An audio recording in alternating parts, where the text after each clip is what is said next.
The uneasy seat of a party chairman. Senator Abdullahi Adamu stepped in 2022, steps out in 2023.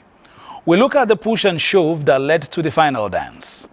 On security, House of Representatives screens defense chiefs and communicates the expectation of Nigerians to them. Also on Political Update today, we continue with the entry of President Bola Ahmed Tinubu's administration with employment opportunities as a key issue. I'm Fisayo Ogunfuyi. Welcome.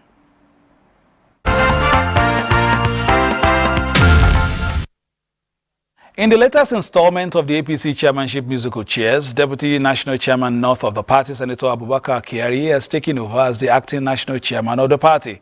This follows the resignation of Senator Abdullahi Adamu and Iyola Omishore as national chairman and secretary of the party, respectively. Monday morning, staff of the APC National Secretariat, like other party members, woke up to what they described as sudden news: the resignation of Abdullahi Adamu as the national chairman of APC. The sudden takeover of the parking space of the national chairman by the deputy chairman North sent a strong signal to staff of the secretariat. There are procedures. At the end of a closed-door meeting that lasted about 4 hours, the man wearing the new crown, Senator Abubakar Kyari, confirmed the new leadership and the resignation of the national chairman and national secretary. And with this development, and according to the constitution of the All Progressive Congress, APC, it is now incumbent on my humble self, Senator Abubakar Kyari, as the Deputy National Chairman, North, to assume the office of the acting national chairman of the APC. The Deputy National Secretary, Barrister Festus Fuanta, will now assume the office of the acting national secretary of the All Progressives Congress, APC. And with these recent developments in the change of leadership, I'd like to inform everybody here that the proposed National Caucus meeting slated for Tuesday, the 18th, July 2023, and the National Executive Committee meeting of the All Progressive Congress slated for Wednesday, 19th July 2023, has hereby been postponed. The new leadership urged party supporters to remain active members of the progressive family and contribute meaningfully to the growth of the party.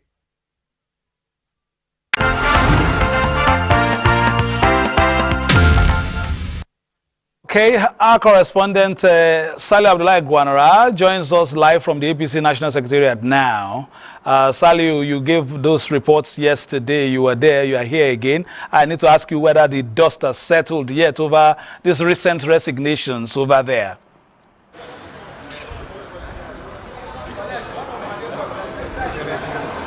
Hello, Saliu. Can you tell us whether the dust has settled over there? I can see you at the APC National Secretariat. Go ahead, please. Thank you, Fisayo. Thank you very much. Yeah, indeed, the dust has settled. It is day 2 of the party having a new leader in person of Senator Abubakar Kyari, who has taken over yesterday according to the constitution of the party. Following the resignation of the former national chairman. The atmosphere is cold as usual. There's no dust, even since that yesterday. As we speak, the National Working Committee members, led by their new chairman, acting chairman, Senator Abubakar Kyari, are currently meeting as usual. It is a daily thing. They meet daily to take decisions on day-to-day runnings of the party. And that, I want to assure you, is currently going on here. And you know, Nigerians know that the biggest story since yesterday is from the biggest party, the All Progressive Congress, or the party in power, so to say. Well, I said it's been, you know, you are talking of chairman, but it's been a case of musical chairs in the past year. There was the Malabuni-led CCC, eventually dovetailing to the convention. But before then, there was a week or so of the former governor of Niger also superintending over the affairs of that party. Now the national chairman has stepped aside. We have also an arrangement now, so making 4 people occupying that seat in about a year and 2 or 3 months. So what are we expecting in the next few days?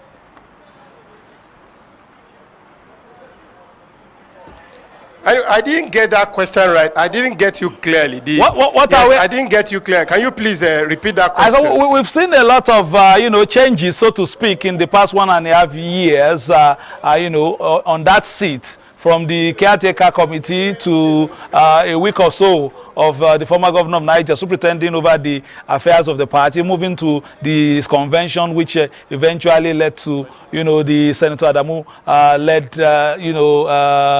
ESCO coming in. And now we have the deputy chairman not occupying that seat. At least perhaps it will be temporary. But what should we be expecting? It seems to me as if the soap opera is yet to finish from that secretariat. Yes. I think the next line of action now is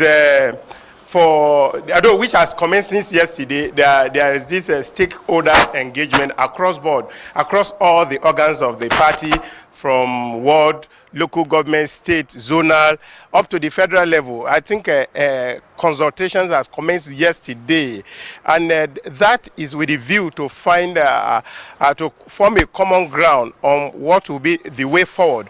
But in a situation like this, like what we've seen, what party members witnessed yesterday, the constitution demands that in a situation like this, the deputy national chairman North takes over power automatically, which has happened.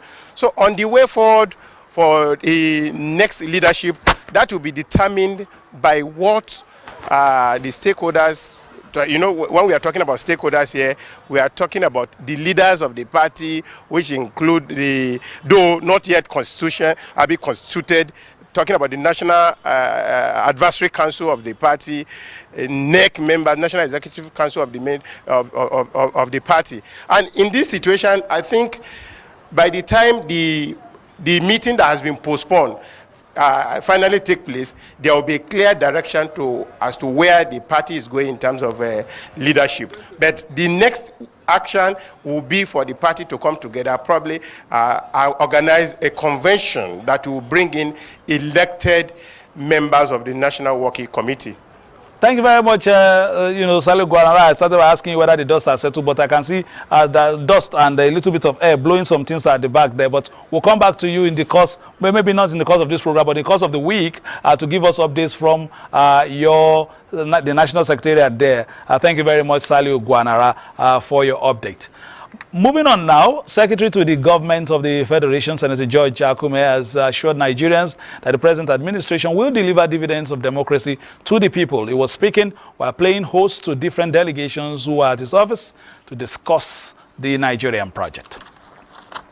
And to see to the development of North Central, among other things. Of course, we have all it takes to do this. We therefore encourage you to take absolute political control of our zone by having quarterly meeting with the North Central Governors Forum and the North Central People's Forum. This government, led by His Excellency President Bola Ahmed Tinubu, is very conscious of its role in the affairs of this country. And the decisions taken so far reflect this understanding and thinking. The economic reforms beginning with the CBN should be commended by all. Let's continue to support this government. The president means well for this country.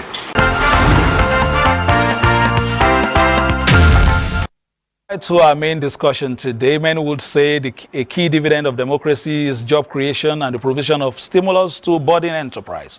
Now, Dr. Nasiru Landan is a politician, APC member and former Director General of the National Directorate of Employment, NTA. Doctor, thank you for joining us at this time. Thank you very much. When we invited you, I had one chairman. Now, by the time you are getting into the studio, there's an acting chairman. But that is not, I mean, that is not your fault. But let's go to the meat of the matter. Maybe we'll come back to that in the course of the show. Many have attributed some of the restiveness that we have seen in recent time, you know, in different parts of the country, to lack of jobs and proper engagement. Do you agree? You're right. I quite agree with you. So how do we go about, you know, perhaps making these jobs available? What creative ways can government, you know, begin to engage in, since it is the cardinal objective of this administration when your party was on the podium advertising to Nigerians? Well, thank you very much. You see, youth empowerment, youth employment, and job creation is very important. It's a key for the survival of any government. I can remember when I was in NDE, we came with a lot of programs that can lead to various forms of job creations. And we were able to succeed to some extent. Even before the creation of the so-called Special Public Works, which came about when we used to go to Geneva for ILO meeting, International Labour Organization meeting, and I realized that there are some countries that have peculiar problems similar to that of Nigeria. And I had one-on-one meeting with people that are directly involved in job creation and provision of employment through entrepreneurial skills development from Argentina, India, Pakistan, Bangladesh, and Egypt. I sat with them, and Philippines. I sat with them sometimes during break, and I tap a lot of ideas from them, which I refine together so that we can have a Nigerian solution to Nigerian problems. And that's what gave birth to that 774,000 jobs. Initially, we did a pilot studies in 8 states, 5 local government in each state, 1,000 per local government. And it was based on the success recorded. From that, the federal government decided to approve 1,000 per local government, each getting 60,000. It's a dry season drought. So, and the total amount of money involved is 52 billion naira for that project. And we came up with various modalities on how this project would be a success. We printed forms that have some security features that contains all the biodata. But is it still on now, if I may button a little bit, Doctor? Honestly, I don't know. You know, you people are very much aware of the circumstances of my exit from NDE. But as far as I'm concerned, that project, if appropriately, you know, executed, is a situation whereby government is trying to use one stone to kill 6 birds. I believe you'll agree with me that it is very easy for us to control the center when we are able to control the periphery. Think of 1,000 unemployed young men and women in a local government getting 60,000 naira each. Most of them, their capital is not up to 20,000. So at least there is so much money in circulation at the grassroots level. Number 2, it will reduce rural to urban migration. Number 3, I can remember the former President Muhammadu Buhari used to tell us that wherever you are doing a program, if you have a gathering of young men and women that are more than 50, you look for a local preacher so that he can preach to them in their local language on the importance of self-reliance and living in peace. That is batch number 3. Batch number 4, we have a program in NDE called whereby BBT training. So we intend to deploy our staffs to talk to these young men on how to manage their meager resources so that they can move forward. Number 5, issue of community policing, telling these people what federal government did to you in your community is part of your national cake. So there is the need for you to safeguard it.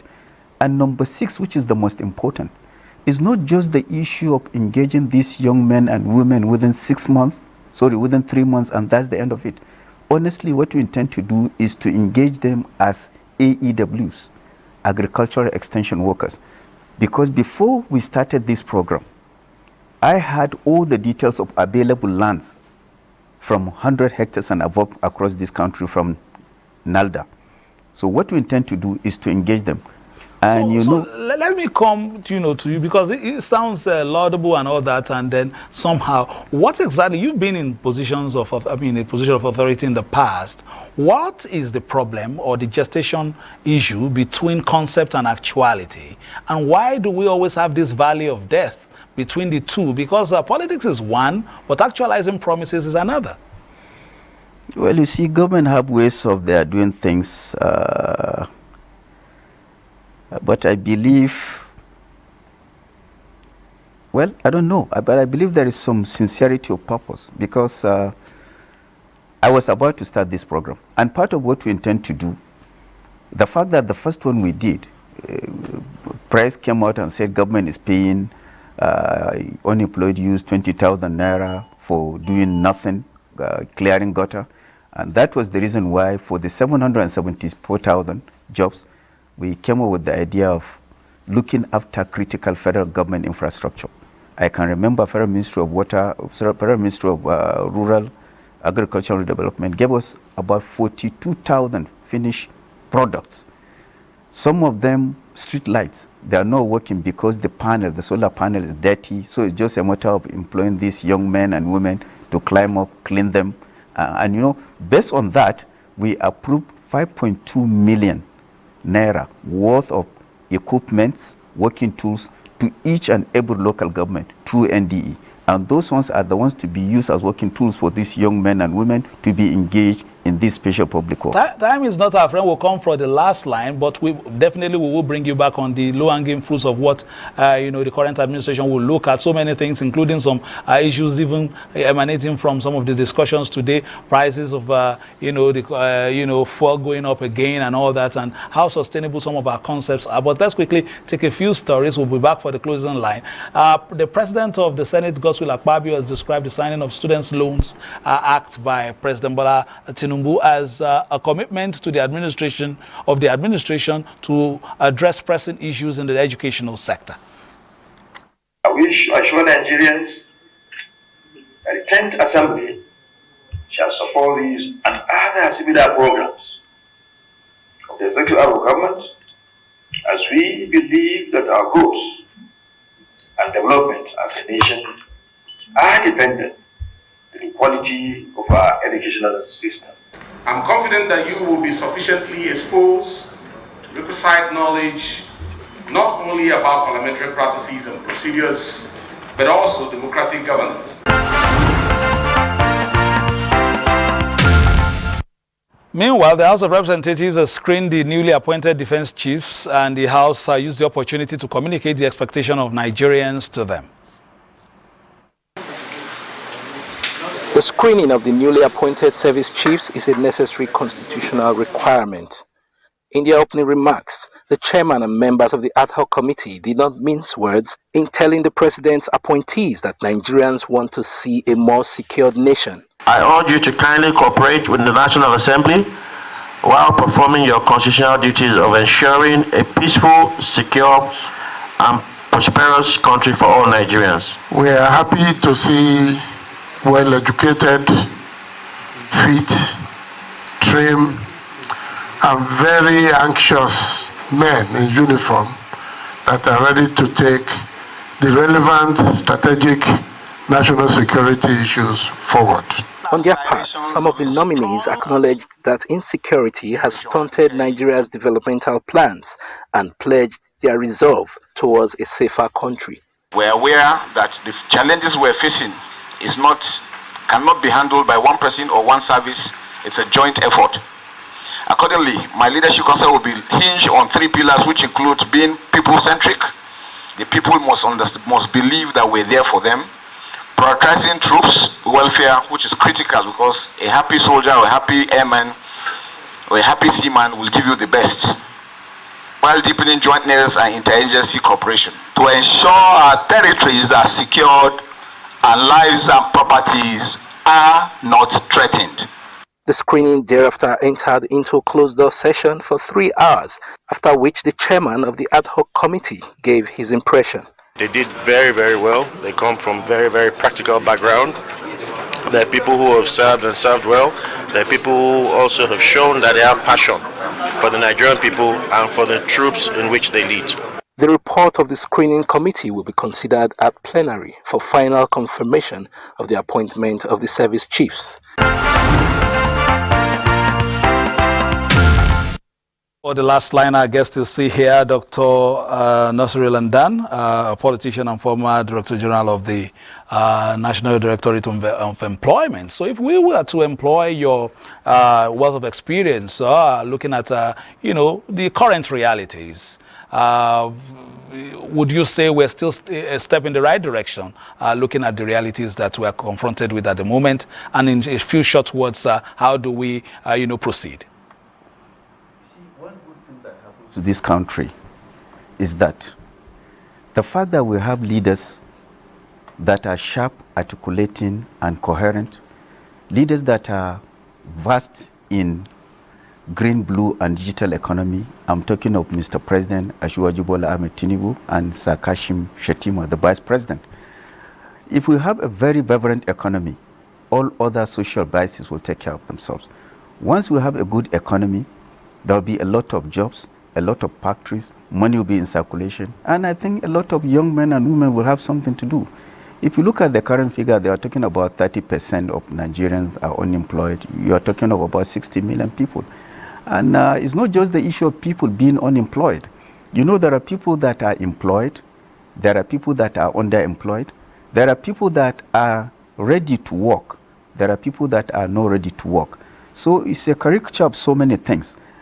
So as far as I'm concerned, from what I've seen in the present government, very soon, issue of youth unemployment will be a soon of the past.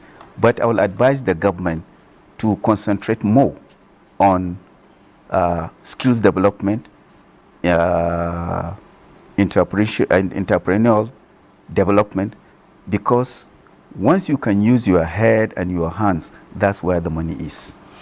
All right, on that very, succinct note, we will round up political update today. Time has not been friend. We'll be back on Friday, and perhaps in the course of the month as well, we'll bring you back when the team of people assisting the president would have taken shape, perhaps for more insight on this. And of course, we also expect that some of the political questions we asked earlier would have been resolved as well, looking at the destination of your chair, that's talking about the ruling party in the course of the next few months. As well, we also have the off-cycle elections coming up in November. My name is Fisayo Ogunfuyi, thanking you for watching and thanking our guests for coming, and of course our reporters outside the studios for their inputs as well. This has been Political Update for Tuesday. We'll be back on Friday for a fresher package. But between now and then, please play your politics for the greater good. Bye-bye now.